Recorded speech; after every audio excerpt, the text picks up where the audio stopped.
Hello again, people! As you guys know, I've been taking a few storyboard classes, and this summer semester at Brainstorm Burbank has recently finished. It was really fun. I learned a lot this semester, and it was like driving down the highway at 200 miles per hour without getting caught by the police.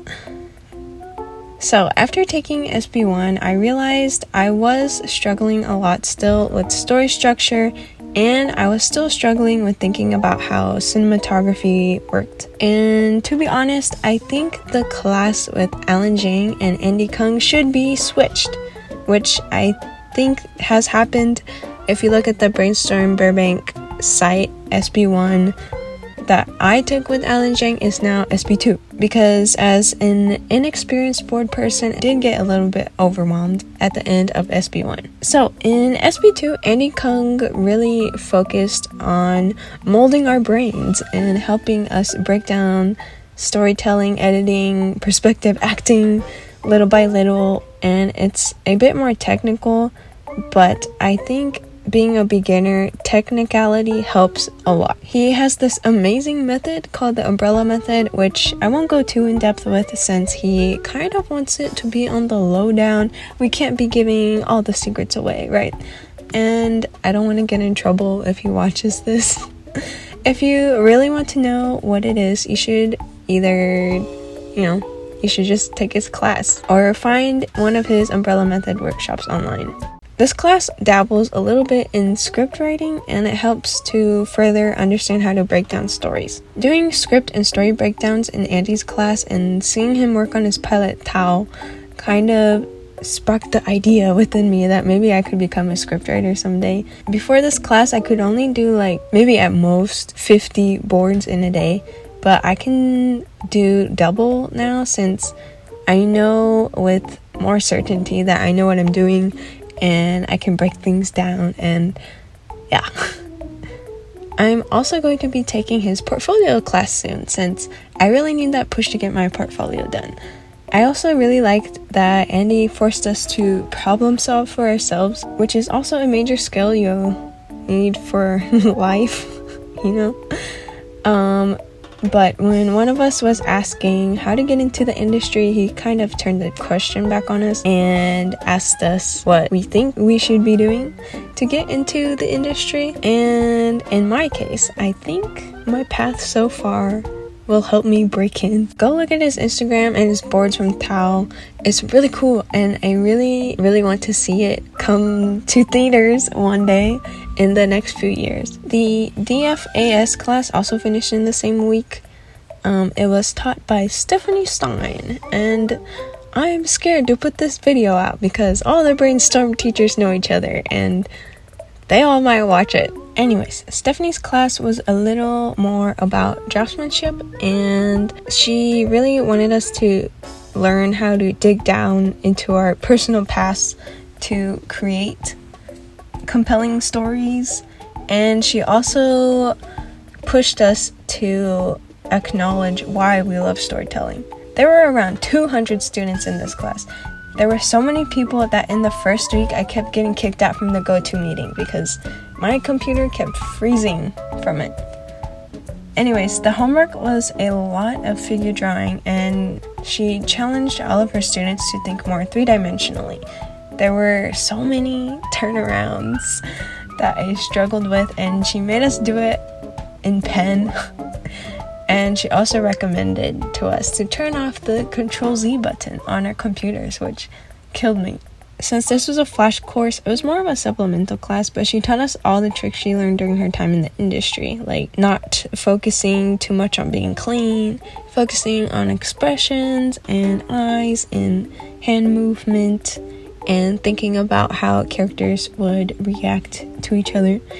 And this class was really fun, and it was a really great way to put into practice the things Andy had taught in his class. She also told us a lot of tea about the industry. Andy did too, and it kind of gave us a reality check that this profession is actually quite difficult, and it isn't all butterflies and rainbows like we think. Just know that office politics exist in every profession. Hello. Okay, so I'm going to show you what I did for Stephanie's class. I think this is everything. I just did it on loose leaf paper that I found around the house, basically. So I think it was the first assignment that we had to do the poses and the trees. So she made us do bonsai tree studies, and it was really fun because I didn't know how unique trees could be, you know? And she was trying to show us how to be very specific with our designs in storyboarding, because the more specific things are, the more real they feel in animation. Sorry, my finger is in the way. I'm trying to organize this. Okay, I don't know where the other bonsai trees are right now, but these are some of the turnarounds I did. And as you can see, many mistakes were made, especially in the beginning. I think these were in the beginning, this as well. I had a hard time turning around the super dynamic poses like this one. This one was not good. But yeah, doing this stretches your mind a lot. And I think I'll incorporate this into my warm-ups now. I think this one was my favorite.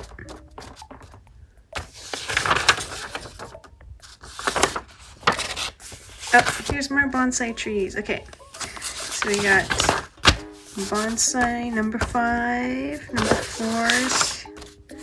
number 4 and 3. And I tried to figure out what the pattern of each tree was. So this one was like, and then this one was like, and this is the back side. This one, I didn't like how it turned out, so I stopped. But now that I look at it, it wasn't that bad.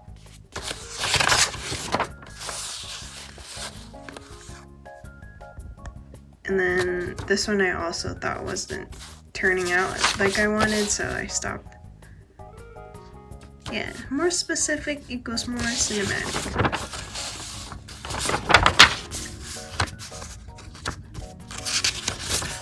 And then here's more bonsai trees.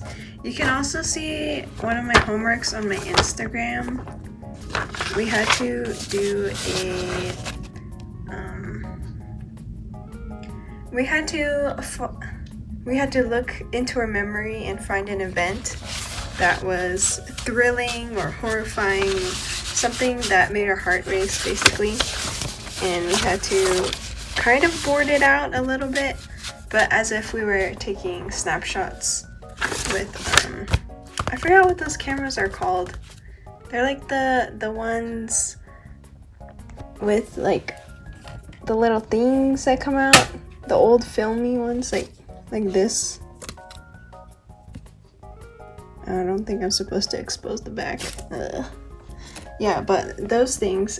So we were supposed to draw an event that happened to us, or it could have been made up too, but we had to kind of draw a sequence of events using this kind of format. So mine was about when me and my friend went to an escape room, and she didn't tell me it was a horror escape room, and I didn't realize it was until we got there. So that's what mine was about. It's on my Instagram in my story section, so you can look at that if you want to. Back to the video. Okay, and then this is the very last assignment we had to do.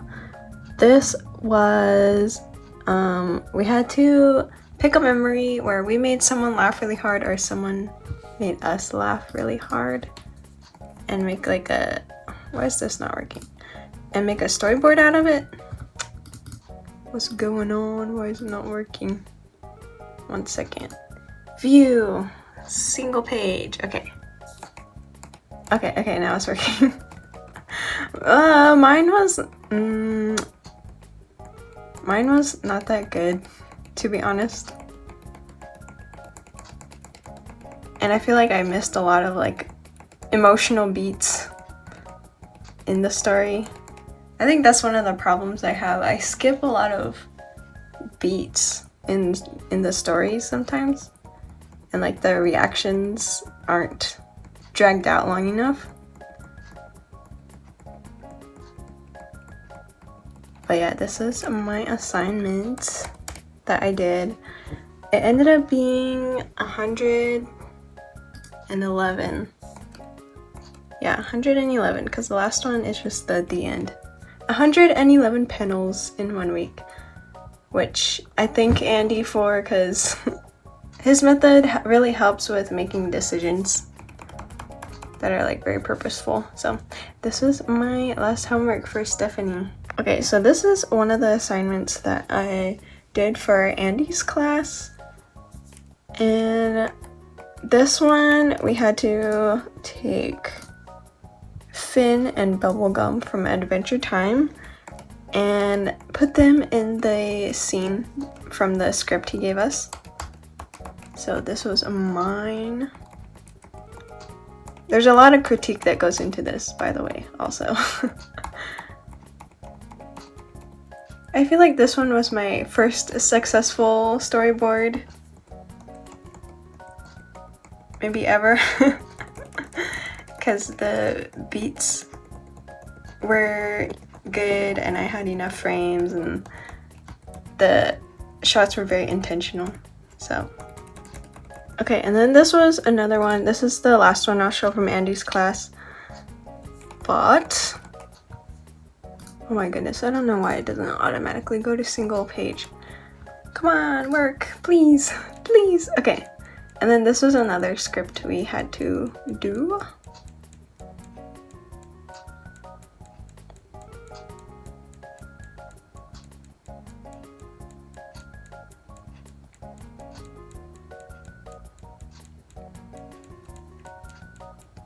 This one I kind of ran out of time, because the script ended up being more panels than I expected, so I didn't really account for it, and everything's all scribbly and all of my decisions that I tried to make are blah, and I didn't do the backgrounds like I should have.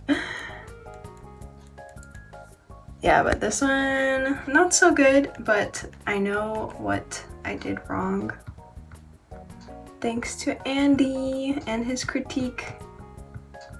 So, if you take his class, you can expect to get amazing critique, very straightforward critique, and you will learn how to storyboard better.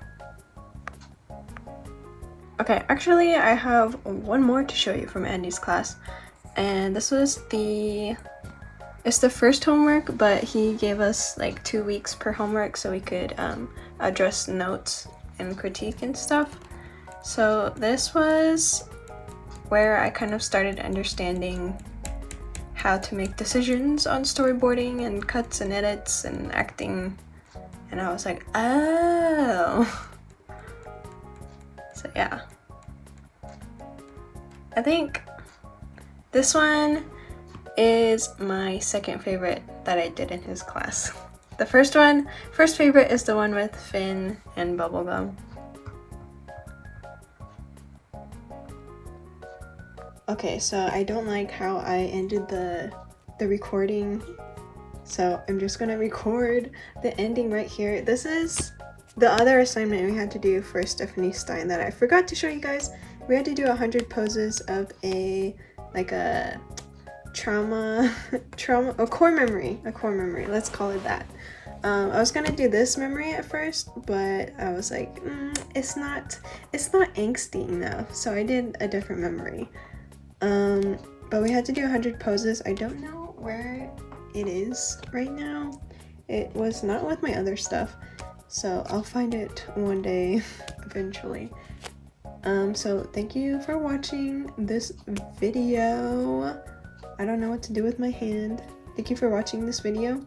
Like, comment, and subscribe, and I will see you in the next video. Bye-bye!